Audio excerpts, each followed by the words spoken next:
Welcome into the Quest Number 9 podcast. My name is Seth Warner, and on this podcast, we talk about Kentucky basketball from a fan's perspective. And on this episode, we're going to be talking about Kentucky's round of 32 win versus Santa Clara, where they won in overtime 89-84 in a game where it was very sloppy for the Cats at times, not getting shots, not making shots, having an 8-0 lead to start the game, not being able to create a lot of early separation. Malachi Moreno struggled, only had 3 points. Andrei Yelovich was held scoreless, but he had 7 boards, only playing 13 minutes, but had big production from our bench, having a total of 17 points, 15 rebounds, and really having a high-level performance from those couple of guys off the bench that Kentucky has not gotten in past games, getting high performances from their bench interior players, but still getting a total of 13 rebounds from your starters and getting a high level scoring production from your guys off the bench really allows this Kentucky team to be a capable team. Also, Colin Chandler struggled in this game, only 2 for 10 from the field, 1 for 9 from 3. Had 2 rebounds, had 5 assists, no turnovers, was really efficient that way, had some good looks, is a really good shooter, just did not knock him down today at a high rate. And also Kentucky, the star of this game was Otega Owe, had 35, 8 and 7 with only 2 turnovers, had on 11 for 24 from the field, pretty efficient, 3 for 8 from 3, that's really efficient. Denzel Aberdeen also had a really good game, 16, 6 for 11, 4 for 8 from the field, 1 rebound, 1 assist, only 1 turnover. He just did not turn the ball over. Didn't have his best assist game. He had a 7-1 game recently. But overall, he had a really high-level offensive and just did not turn the ball over like he has been over the last couple months. And Otega, like we said, had 35, and he had the game-saving buzzer beater that pushed this game to overtime, allowing Kentucky to be able to close it out where Brandon Garrison had 2 key blocks, him coming in, playing some big-time minutes. He played 25 minutes, allowing this Kentucky team to put their stamp on the game, having a 7-point lead with about, I believe, like 5 seconds left. And coming down, Brandon Garrison did foul out with a foul at the end of the game that made him go out with about 2 seconds left after they advanced the ball. But overall, I thought played well. Kentucky, like I said, came out, started good, had a 8-point lead. Then the game got tied at 10 each, I believe. And then Kentucky really was not able to get a whole lot of separation after that. Their biggest lead was 6 in the game. So overall, Kentucky just was kind of going blow for blow with this Santa Clara team. When Kentucky went on droughts, they went on droughts. This Santa Clara team shot the 3 ball really well, made 12 threes, shot 36%. Kentucky made 10 threes on 36%. That allowed Kentucky to stay in this game, having 4 made threes from Denzel Aberdeen, having 1 big, really, really big made 3 that put Kentucky up late in the second half from Cam Williams, a guy that is starting to get more and more comfortable in this game. Modi Abate going 1 for 2. As we've been using you might have heard of the different ball from the different companies that's more bouncy. They don't work it out and like use it as much as the Nike balls, and it's a lot more grippy. He's been shooting the ball a lot better. I don't know if that has anything to do with it, but I just thought that was an interesting note. And Kentucky shot 36%, came out, made a couple early threes that helped that percentage, but was able to shoot 51% from the floor. They were only able to shoot 41. Kentucky shot 71% from the free throw line.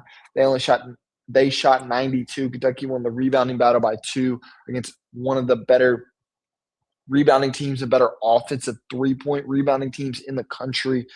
They're really physical in a lot of those ways, able to create second chance opportunities and able to just take advantage of Kentucky's size at times, getting some Mo Diabate post touches, letting him use his combination of speed and size that not a whole lot of guys have. He's been showing that more and more, especially as he's been knocking down threes. He's went 3 for his last 4 from 3 attempts. Before he was shooting in the teens, low teens area from 3 for the Cats. But Kentucky was able to survive in advance, push it to overtime. It wasn't their prettiest game, especially in the half court, without Colin Chandler knocking down threes and Ortega Owe early in the game selling from some shots. That's why his percentage wasn't as high efficiency-wise, but was still a really good performance from him when Kentucky needed him to knock down a bank, a little over half-court shot to force this game into overtime, and then Kentucky was able to take care of business in overtime, allowing them to now advance to the round of 32, where this Kentucky team is going to have a big matchup coming up in the round of 32, where they're going to be playing Iowa State, who had a dominant win today. They played the second game of that time slot. There's 2 games for each time slot, and they were the second game. So they had a really dominant game, winning 108-74 against Tennessee State, where this Iowa State team had a big injury early with Joshua Jefferson going down early, one of their best players, a All-American, averaging almost 17.7 rebounds, almost 5 assists, kind of that point forward for them at 6'9", 240, shooting 34% from 3, 47% from the field, and 70% from the free throw line. One of the most versatile players in all of America in college basketball. Guards, defends, is their primary distributor, ball handler, does a lot, fills the gaps for this team as that second big wing alongside one of the best shooters in the country in Male Djordjevic.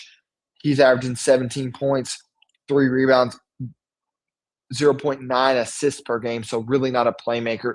Those 2 guys are the two-headed monster, especially when it comes to offense from this Iowa State team. They both combined for around 34 points on a very high production, on high efficiency, where Melovic shoots almost 50% from 3.4. He's at 49.6 from three-point range, shooting 51% from the floor.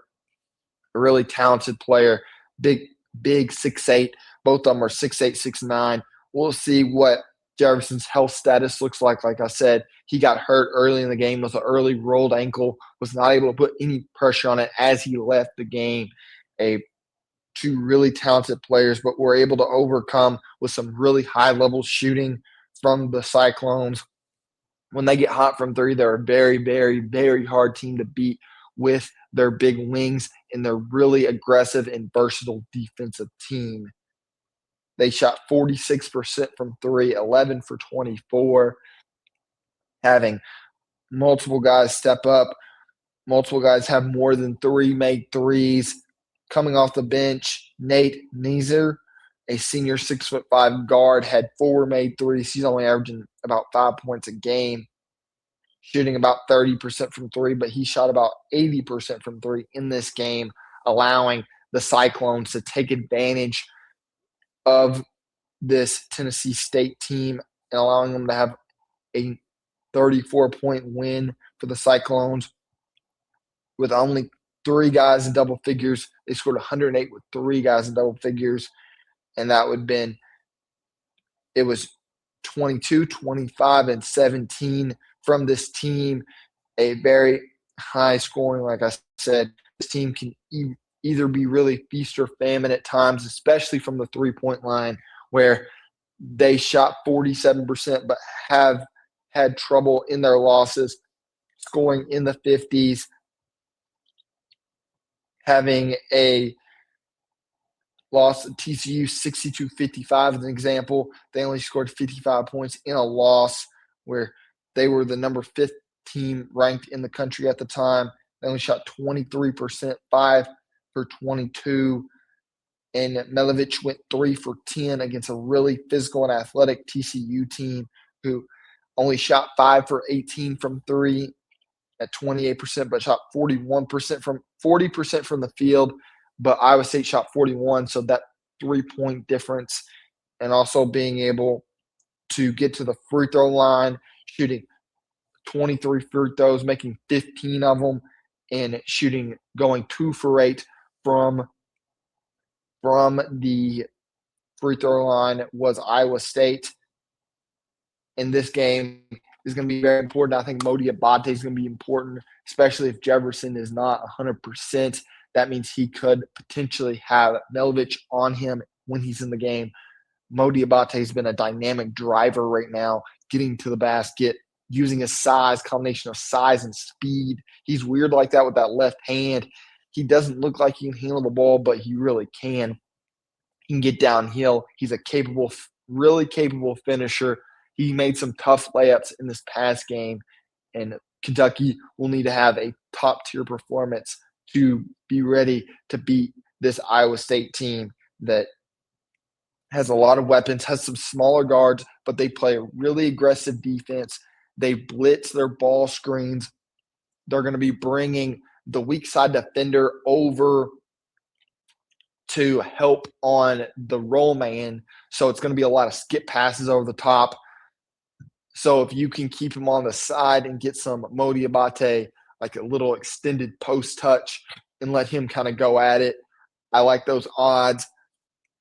Trying to get some Colin Chandler little skip pass threes. Those are going to be there. You just got to not turn it over in the process. If Colin can knock a couple of those down, if we can spread the floor against this really aggressive team, like I keep on saying, they're going to be pressuring you full court.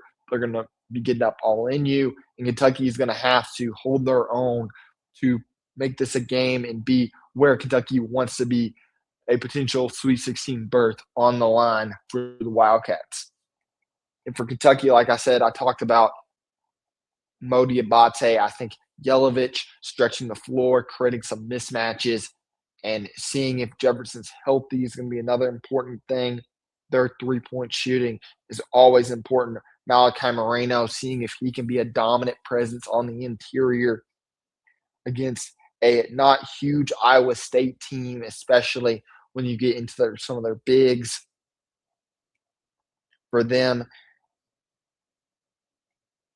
for this Iowa State team, their biggest guy that usually plays a center position kind of for them is Blake Burkin, a 6'10" junior, only at 235 pounds, averaging about 8 points, 5 rebounds, a non-shooter on the floor. If Malachi can dominate or win that battle one-on-one, that will give Kentucky advantage at a spot. And once you give Kentucky advantage at one spot, I think if Modi Abate can get some of these other guys in foul trouble, if Yelich can get some mismatches with his three-point shooting and space this really aggressive team out, if we can get some good switching action with Brandon Garrison, who had been switching really well for the Cats, we'll see if Kentucky can pull out a potential upset in the round of 32 against a very talented but potentially banged up Iowa State team.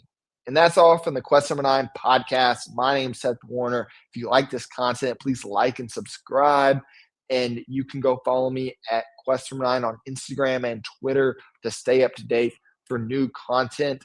And I'll see you next time. Go Cats.